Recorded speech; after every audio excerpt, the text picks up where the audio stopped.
Hi, students of class 8. Hope everybody's doing good.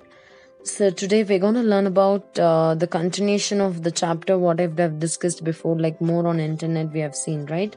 In that, we learned what an e commerce is and the other things. So, today we're going to learn about different e commerce websites available, as you can see there in the picture. Myntra, Snapdeal, Amazon, eBay, all these are examples of e commerce sites. So, what is e commerce sites? What do they actually do? So, anything you wanted to buy online, it is possible with the help of this e commerce sites. Only then you can pay the money even by online facilities. So, when you're buying any products in online, you have to be very careful because there are a lot of fraud things happening around the internet, like there are many fraud companies which sell the products and services, but you must be very careful in choosing those websites, e-commerce websites especially. And you know that trust is one of the key factor of these sites, because buying products through internet is very easy and simple, but you must not do it alone or without the permission of your parents or the elders, because you have to be very careful when you're doing this online shopping. Now we'll learn how to do online shopping by a step-by-step process. So first is whatever what is a e-commerce website you're gonna use, in that you'll have to first sign in with your account details. Yeah. So if you don't have an account, you'll have to create it, and then you have to type in what you're gonna search for. Actually, suppose you're planned for buying any one product, you'll have to type it in the search bar, and then press go, otherwise press enter button, so that the list of details will be appearing on the screen, and then you can view that product. You can double click on the product and view the product, and finally if you're not able to purchase it now, you can add it to cart, and then whenever you wanted to buy those products, you can just check it from your cart and then you can buy. So once you have pressed that, and then you can proceed the checkout button, and your form will be appearing there, where you'll have to enter the address details of which place the product has to be delivered, right? And then finally you will enter the shipping address and then click the continue button.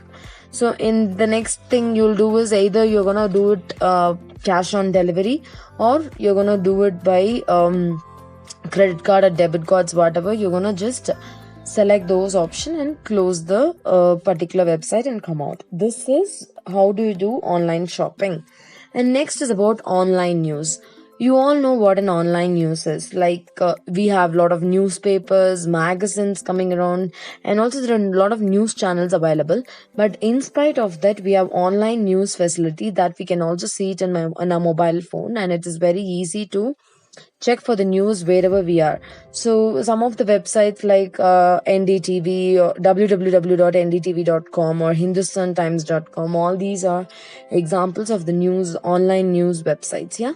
And it has made our work so easy. Even when you're traveling, it is very easy to go through the newspaper even with the help of the mobile phone. And the next one is video conferencing. What are we actually doing in video conferencing? Like, for example, our online classes, what we are doing is an example of video conferencing, is because all of you together are able to attend the meeting, and then we are able to converse or communicate between each other. That is the main important thing of video conferencing. And more than two people can communicate using this video conferencing, and face-to-face conversation can take place. That is the important feature. And next is news group. What is a news group? Normally, there are different places on the internet where you can exchange your views and ideas on different subjects with other people, and this you particularly call as news group. Okay, so it is not that you can read only the messages which has been posted by others. You can also reply to it, and if there is any doubt in that particular news group, whatever they have posted, you can raise a question for that also. They'll be replying it back to you. Okay, that is news group. And next is blog. You know, all of you know what a blog is. Yes, blog means to maintain or add content to a blog, or you can say that it is also a type of websites where it is mainly maintained by an individual, and it contains regular entry of commentaries and description of events or any happenings or your own opinions about any particular thing you wanted to post. Then you can post it with the help of the blog. And some of the common types of blogs are personal blog, corporate blog, and moblog. So we'll be learning only about the personal blog. Personal blog is nothing but like our own diary what we maintain on the daily basis.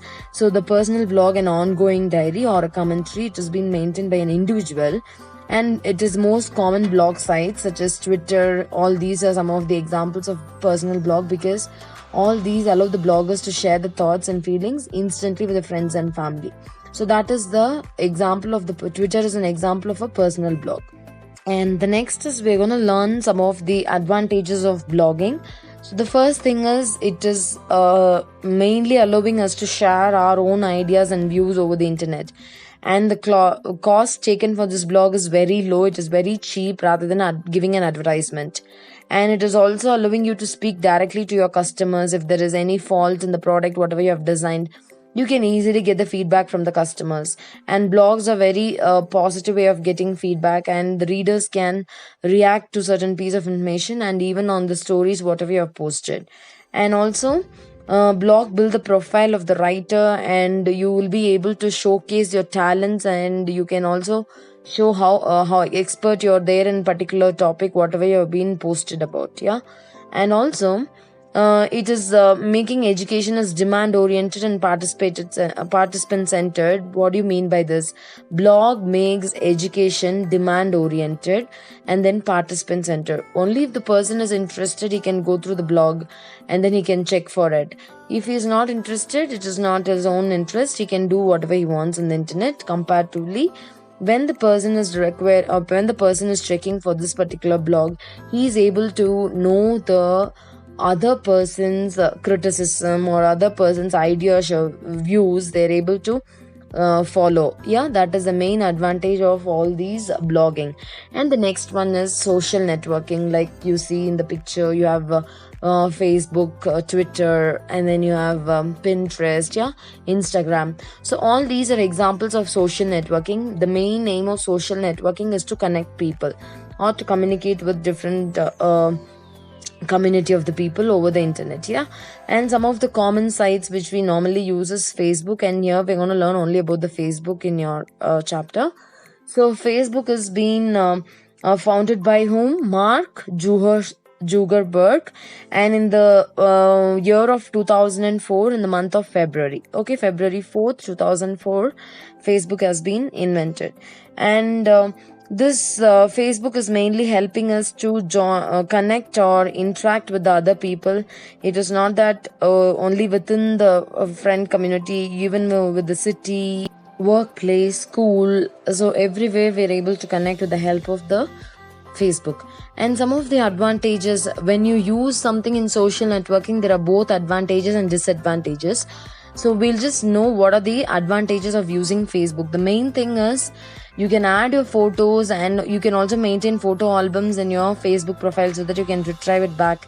And then whenever you wanted to search and browse for people on Facebook, it is very easy, and you can upload any songs and videos to your profile. All these are some of the advantages of Facebook. So children, we have learned about what an e-commerce is and what are the different types of e-commerce, and also about the different types of online facilities and the social networking, and also we have learned about blog and other things. Yeah. So with this, the chapter is over, children. I'll catch you in the next video.